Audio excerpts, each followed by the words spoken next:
Fan কি লেভেলের হতে পারে যে ব্লাড দিয়ে একটা মুহূর্ত ওয়েট না করে ওই শরীর নিয়েই হলে দৌড়েছে সিনেমা দেখবে বলে। ফ্যান তো এরকম হতে হবে, অন্ধভক্ত পাগল ফ্যান, এই যে আমরা শব্দগুলো বলি না, এই মানুষগুলোর সঙ্গে যায়। নমস্কার বন্ধুরা, আমি পৌশালী চলে এলাম আরও একটা নতুন ভিডিও নিয়ে। আমি এই ভিডিওটার ইন্ট্রো বেশি বড় করব না। আমি যে মেয়েটির কথা এই ভিডিওতে বলছি তার ভিডিওটা এই ভিডিওর মধ্যেই তোমরা দেখতে পাবে। তার মানুষ দেখে উপলব্ধি কি সেটা সে জানাবে। তার নাম পাপিয়া আহমেদ, বাংলাদেশ থেকে।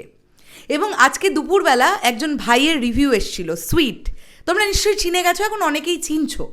তো সুইট ভাইয়ের ওয়াইফ হচ্ছে এই পাপিয়া। এবং একটা অদ্ভুত বিষয় তোমাদের সঙ্গে শেয়ার করি, যেটা তোমাদের জানলেও খুব ভালো লাগবে, আর আমার জানার পরেও খুব ভালো লেগেছিল। এই দুজনের বিয়ে হয়েছিল কেননা দুজন জিদ্দার ফ্যান বলে। কি অদ্ভুত না বিষয়টা! আমি বিষয়টা জানতে পারতাম না যদি না সুইট আমাকে জানাতো। আজ থেকে 11 বছর আগে ওদের বিয়ে হয়, এবং ওদের যখন রিলেশনশিপ হয় তখন দুজনের ক্রাইটেরিয়াটা সেম ছিল, যে জিদ্দার ছবি এবং জিদ্দা দুজনেই ইকুয়ালি জিদ্দার ফ্যান। তো যদি হয় তবেই কিন্তু তাদের বিয়ে হবে, না হলে কিন্তু ব্রেকআপ হয়ে যাবে সম্পর্ক। এবং এখন পাপিয়া আহমেদের মানে এতটাই সে জিদ্দাকে ভালোবাসে, আমি একটা ছোট্ট নমুনা বললাম, যে ব্লাড দিয়ে অলরেডি তোমরা ছবি দেখতে পাচ্ছ, আমি এখানে অ্যাটাচ করলাম, যে সে বেডে ব্লাড দিচ্ছে, ব্লাড দিয়েই সে দৌড়েছে মানুষ দেখার জন্যে। আর এখন পাপিয়া এমনটা হয়েছে যে সে টাকা জোগাড়পত্র করে নিয়েছে, সে নিজে ইন্ডিয়াতে এসে জিদ্দার ছবি দেখতে চায়, একবার জিদ্দার সঙ্গে দেখা করতে চায়। কেননা সুইট এর আগে ইন্ডিয়াতে এসে জিদ্দার ছবি দেখেছে, কিন্তু পাপিয়া কখনো ইন্ডিয়াতে এসে জিদ্দার ছবি দেখেনি।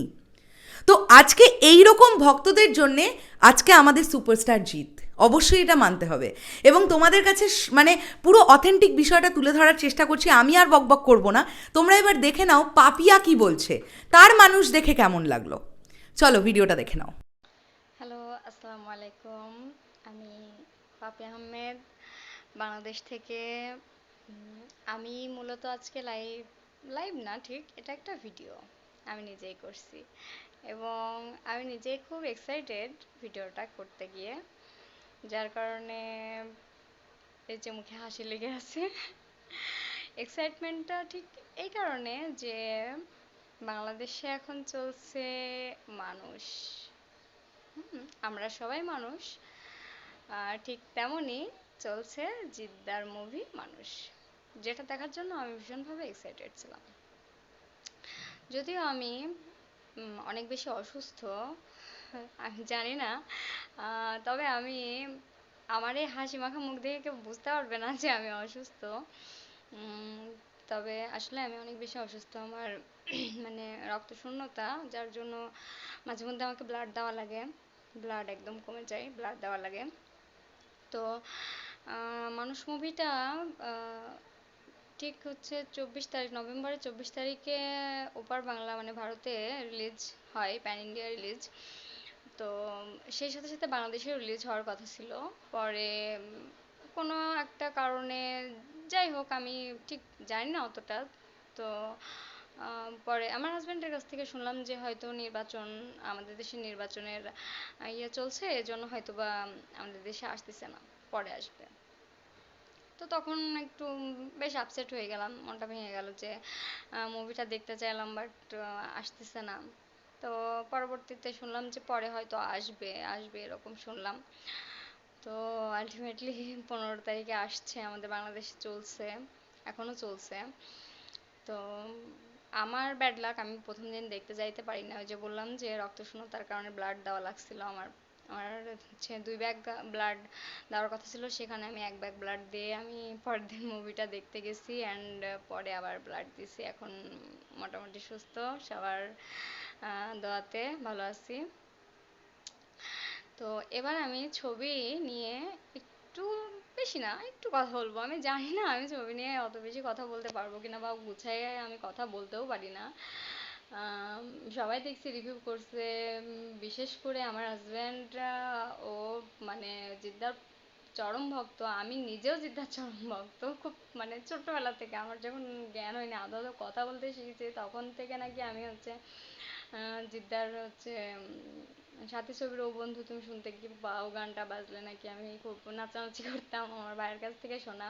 আমার ভাইয়াও জিদ্দার ভীষণ ভক্ত, জিদ্দার ছবি প্রত্যেকটা ছবি সে দেখে, মিস করে না। যদিও আমাদের বাংলাদেশে সেভাবে ইদানিং বাচ্চা ছবির পর থেকে জিদ্দার ছবি রিলিজ হয়, কিন্তু তার আগে হতো না।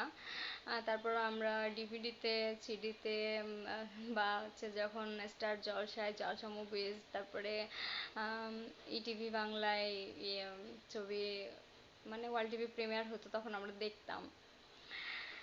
তো এতটাই ভক্ত। আর আগে যখন সঙ্গীত বাংলা ছিল, এখন সেভাবে নাই, আমি জানি না ভারতে আছে কিনা, বাট আমাদের দেশে সঙ্গীত বাংলাটা নাই এখন, চ্যানেলটাই নাই। তো সঙ্গীত বাংলাতে যখন বিশেষ করে সব ছবিরই ইয়ে হতো, প্রমোশন হতো, গান হতো।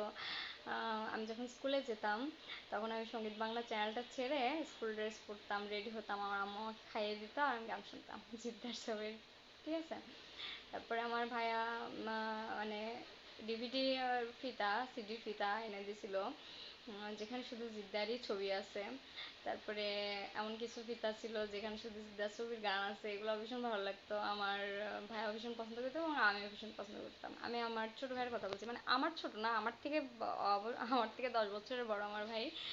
আর আমার বড় ভাইয়া চাকরি সূত্রে ঢাকাতে থাকে, সো বড় ভাইয়ের সাথে অতটা ফ্রি না, ছোট ভাইয়ের সাথে ভীষণ ভালো ফ্রি। তো এবার আমি ছবিটা নিয়ে কিছু কথা বলি। আমি গত শনিবার ছবিটা যখন দেখতে গেলাম রাজশাহী রাজতিলক সিনেমা হলে, তো ছবিটা আমার কি বলবো, আমি জিদ্দার বাচ্চা ছবির পর থেকে যে কটা ছবি বাংলাদেশে আসছে প্রত্যেকটা ছবি আমি হচ্ছে সিনেমা হলে গিয়ে দেখেছি। একবার না, একাধিকবার করে দেখেছি প্রত্যেকটা ছবি, কারণ একবার দেখে আমার মন ভরে না। যদিও দেখে আমার মুখস্থ হয়ে গেলেও ছবিটা যদি আমার মুখস্থ হয়ে যায়, কিন্তু তারপর আমার মন ভরে না, যেন আমাকে আবার দেখতে হবে, এমন একটা বিষয়। তো এই ছবিটা যদিও আমি একবারই দেখছি, তারপরেও অসুস্থতার কারণে আর যাইতে পারিনি। হয়তো যাব, দেখি। আর হয়তো এই সপ্তাহটা আছে, দেখি দু একদিনের মধ্যে ইনশাল্লাহ যাব। তো আমি সেই ক্ষেত্রে একটু বলি যে ফার্স্ট অফ অল আমার ছবিটাতে আমি নাম্বার হিসেবে কি দেব, নাম্বার হিসেবে যদি দিতে যাই যে 10-এ আমি কত নাম্বার দেব, ঠিক ঠিক আছে, তাহলে আমি ঠিক বলতে পারবো না যে আসলে আমি 10-এ কত নাম্বার দেব। কারণ ছবিটার যে মানে এক একটা দিক, ঠিক আছে, প্রত্যেকটা দিক বিবেচনা করে তো আমাকে নাম্বার দিতে হবে, তাই না?